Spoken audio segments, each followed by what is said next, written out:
ሁለት የአገር በቀል ጥቁር ፋሽስት ከፍተኛ አመራሮች የሆኑት ተደመሰሱ። አማራ ፋኖ ብሔራዊ ኃይል ምስራቅ አማራ ቀጠና ሚኒሊክ ዕዝ የደጋው መብረቅ ኮር አንሻ ክፍለ ጦር በትናንትና አውደ ውጊያ የአድማበትን ሁለት ከፍተኛ አመራር ተደምስሰዋል። ይህን በተመለከተ ዘገባ አሰናድተናል፣ ትሰሙታላችሁ። ጉድሩና ምስራቅ ወለጋ ዞኖች የተለያዩ አማራ የሚኖርባቸው ወረዳዎች አማራው ትጥቆ እንዲፈታ እየተደረገ በዞኑና በወረዳ አመራሮች የሚሰለጥኑ ቄሮዎች የክልሉ መንግስት ከሚያቀርብላቸው መሳሪያዎች በተጨማሪ የአማራውን መሳሪያ በኃይል በቀማት እያስታጠቋቸው ይገኛሉ። በሰፊው ትሰሙታላችሁ። የአማራ ፋኖ ብሔራዊ ኃይል ደቡብ አማራ ቀጠና አሳምነው ዕዝ አጼ ዘረ ያዕቆብ አንደኛ ኮር የበፍቃዱ በላይ ክፍለ ጦር ድልን ተቀናጀ። ይህንንም ጉዳይ ይዘናል። የአብይ አህመድ የጥፋት ቡድን የመማሪያ ቁሳቁሶችን በበረከት ወረዳ እየዘረፈ መሆኑ ተገለጸ። የአብይ አህመድ ግትልትል ሰራዊት በሰሜን ሸዋ በረከት ወረዳ የትምህርት ቤት ቁሳቁሶችን በመዝረፍ በመማር ማስተማር ሂደት ላይ ተጽዕኖ እያደረሰ ይገኛል። ታደምጡታላችሁ። አድማጭ የሰሜን መረጃ ቤተሰቦቻችን ሰብስክራይብ ያላደረጋችሁ እንድታደርጉ እያልን እነዚህና ሌሎች ያሰባሰብናቸውን መረጃዎች ይዘን በቀጥታ በዝርዝርና በትንታኔ ወደምንመለከታቸው አቀናን።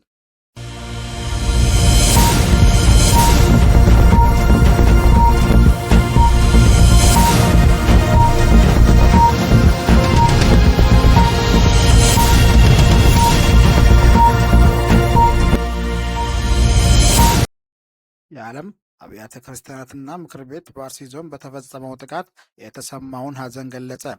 የዓለም አብያተ ክርስቲያንና ምክር ቤት ጠቅላይ ጸሐፊ ቄስ ፕሮፌሰር ጄሪ ፒሌይ ለኢትዮጵያ ኦርቶዶክስ ተዋሕዶ ቤተ ክርስቲያን በላኩት ደብዳቤ በኦሮሚያ ክልል አርሲ ዞን በተፈጸመው ጥቃት ሕይወታቸውን ባጡ ሰዎች የተሰማቸውን ሐዘን ገለጹ። ይህ በሰዎች ላይ በዘፈቀደ የሚፈጸም ግድያ ያልተረጋጋ የሰላም ሁኔታን ያመለክታል ያሉት ጠቅላዩ ጸሐፊው አክለውም በአስቸኳይ እርቅ መፈጸምና ለሁሉም የህብረተሰቡ ክፍሎች ሰብአዊ ጥበቃ ማድረግ ያስፈልጋል ብለዋል።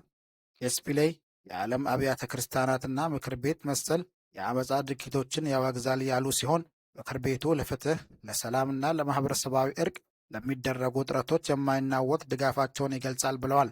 በሁሉም ደረጃ ያሉ መሪዎች የግጭቶችን ስር መንስኤ ለመፍታት ውይይትና ምክክር እንዲጎለብት እንዲሁም የሰውን ህይወትና ክብር ለመጠበቅ የሚያስችል ጥበብና ቁርጠኝነትን እንዲኖራቸው እንጸልያለን ሲሉም ገልጸዋል። አያይዘውም ምክር ቤቱ በዚህ አስከፊ የሐዘን ወቅት ከኢትዮጵያ ኦርቶዶክስ ተዋሕዶ ቤተ ክርስቲያንና ከኢትዮጵያ ህዝብ ጋር በማይናወጥ አጋርነት ይቆማል ብለዋል። በመጨረሻም በጥቃቱ ህይወታቸውን ላጡ ነፍሳቸውን በሰላም እንዲያሳርፍልን እንዲሁም የተጎዱ ሁሉ መጽናናትንና ጥንካሬን ይስጥልን ዘንድ አምልኳቸውን በጸሎት እናሰማለን ብለዋል። የዓለም አብያተ ክርስቲያን ምክር ቤት በዓለም ዙሪያ ከ120 በላይ አገሮች የተውጣጡ 356 አብያተ ክርስቲያንና ያቀፈ ዓለም አቀፍ ህብረት ሲሆን በዓለም ዙሪያ ከ580 ሚሊዮን በላይ የሚሆኑ ክርስቲያኖችን ይወክላል።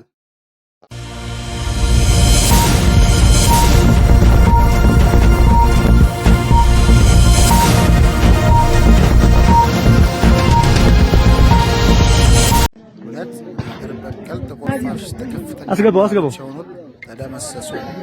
አማራ ፋኖ ብሔራዊ ኃይል ምስራቅ አማራ ቀጠና የደጋው መብረቅ ኮር አንሻ ክፍለ ጦር በትናንትናው አውደ ውጊያ የአድማበትን ሁለት ከፍተኛ አመራር ተደምስሰዋል። ህዳር 5 2018 ዓ.ም ከወልቂት እስከ ፍላቂት በነበረው አውደ ውጊያ የጠላት ሰራዊት ሙሉ በሙሉ በሚያስብል ደረጃ መደምሰሱን የዘገቡን ሲሆን ከዚህ ጋር ተያይዞ የአማራን ህዝብ በከርሳቸው ፍጆታ ሸጦ አብርሃም ጌታቸው የተባሉ የአድማበትን የውህድ ምክትል አዛዥና ከፍተኛ አመራር በአውደ ውጊያው ተደምስሰዋል። የቀብር ስነ ስርዓታቸው ዛሬ ህዳር 6 2018 ዓ.ም እንደሚፈጸም ያገኘነው መረጃ ያሳውቃል። 3 ሻለቃ ውህድ ምክትል አዛዥ የሆነው ጌታቸው የሚባል ባንዳ በትናንትናው ዕለት አውደ ውጊያው ላይ ሲሸኝ፣ አብርሃም የሚባለው ከፍተኛ አመራር ግን ከባድ ቁስለኛ ሆኖ ወደ ሆስፒታል ሲገባም የአብይ አህመድ የከርስ መሙያ ብር ህቀታቸውን ሊታደጋቸው አልተቻለም ነበር። በባንዳነት ህዝባቸውን ክደው ለፋሽስት ሲያጎበድዱ የነበሩት ሁለቱም ወደ አምላካቸው ተሸኝተዋል።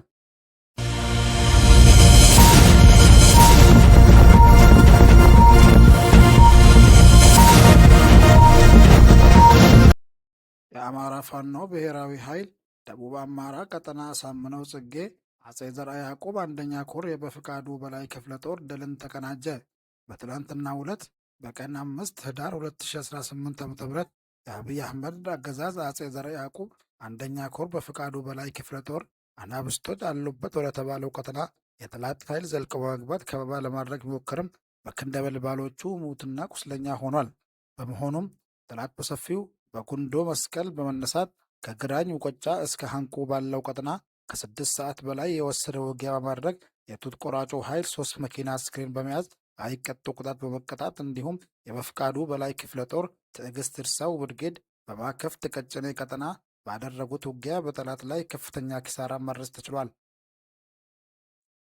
በመሆኑም የአብይ አህመድ ተላላኪ ባንዳና ወራዳ መከላከያ በዚህ አካባቢ ፋኖን አጠፋለሁ በማለት በ9 ሬጅመንት ሜካናይዝድ የታገዙ ውጊያ ቢያደርግም በአሳምነው አናብስቶች ከጠዋቱ 11 ሰዓት እስከ ቀኑ 7 ሰዓት በመደበኛ ውጊያ ሲዋጉ ውለዋል። እንደለመደው አሁን የማህበረሰቡ የሰብል መሰብሰቢያ ወቅት በመሆኑ አማራን ከምድረ ገጽ እንዲጠፋ ስልጣን ከያዘበት ቀን ጀምሮ በደራ አማራ ያላደረገው ያልሰራው ስራ የለም። ነገር ግን ጀግኖች የአማራ እናት የወለደቻቸውን በፍቃዱ በላይ ክፍለ ጦር በአስደማሚ ሁኔታ ሙትና ቁስለኛ በማድረግ ድልን ተቀናጅተዋል። አማራ በታሪክ ጀምሮ ያልጨረሰው የትግል ምዕራፍ የለም። አባቶቻችን ብዙ ጥበብን፣ ጽናትን፣ አይበገሬነትን አስተምረውን አልፈዋል። እኛም የአባቶቻችንን ፈለግ ተከትለን በጥበብ በጽናትና በአሸናፊነት መንገድ የጀመርነውን የአማራን ሕዝብ ከመጥፋት የህልውና አደጋ የማዳንን ሂደት በማይታመን ፍጥነት ወደፊት እየገሰገስን በጠላት ላይ የበላይነት በመውሰድ ዳር ለማድረስ ጠንክረን እየሰራን እንገኛለን። መረጃውን ያደረሰን የአማራ ፋኖ ብሔራዊ ኃይል ደቡብ አማራ ቀጠና አሳምነው ጽጌ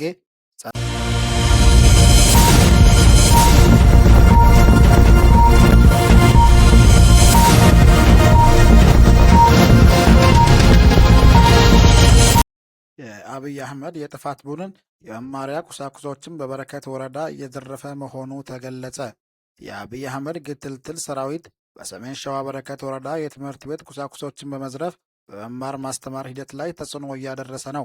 ይህ ፋሽስት የብልጽግና አገዛዝ የአውደ ውጊያ ሽንፈቱን መቀበል ሲያቅተው ንጹሐንን ከመጨፍጨፍ ባለፈ የትምህርት ቤት ቁሳቁስ በመዝረፍ እና የህዝብ መገልገያ መሰረተ ልማቶችን በማውደም ማህበረሰቡ ለከፋ ችግር እንዲጋለጥ እያደረገ ነው። ቡድኑ የተለመደውን የክፋት ተግባር በሰሜን ሸዋ በረከት ወረዳ መንታምር ቀበሌ የሚገኝ የመጀመሪያ ደረጃ ትምህርት ቤት የመማሪያ ቁሳቁስ በመዝረፍ የተለመደ እኩይ ተግባሩን ፈጽሟል። ይህ የአብይ አህመድ ደም መጣጭ የጥፋት ቡድን በበረከት ወረዳ መንታምር ቀበሌ የሚገኝ የመጀመሪያ ደረጃ ትምህርት ቤት የሆነ 12 ላፕቶፖችና ኮምፒውተሮችን በመዝረፍ የመማር ማስተማር ሂደቱን እንዲስተዋጎል አድርጓል። በዚህ የአብይ አህመድ ሰራዊት ዘረፋ የተቆጡ የበረከት ወረዳ ነዋሪዎች ጥያቄያቸውን ለሚመለከተው የትምህርት ቤቱ ሱፐርቫይዘር አቤቱታቸውን ያቀረቡ ሲሆን የትምህርት ቤቱ ሱፐርቫይዘር የህዝብ ጥያቄ መሰረት በማድረግ ንብረቶቹ እንዲመለሱ ለሚመለከተው አካል ቢያቀርብም ወዲያውኑ ወደ እስር ቤት በመወርወር የህዝብ ጥያቄ ያላቸውን ንቀት በገሃድ አሳይተዋል። የትምህርት ቤቱን ሱፐርቫይዘር ወደ እስር ቤት በመወርወር እርካታ ያላገኘው የአብይ አህመድ የጥፋት ቡድን የህዝብ አገልግሎት ሰጪ የውሃ መስመር በመቁረጥ የህዝቡ ለከፋ ውሃ ችግር እንዲጋለጥ አድርጓልም ብሏል። አድማጭ ስለመረሰ ቤተሰቦች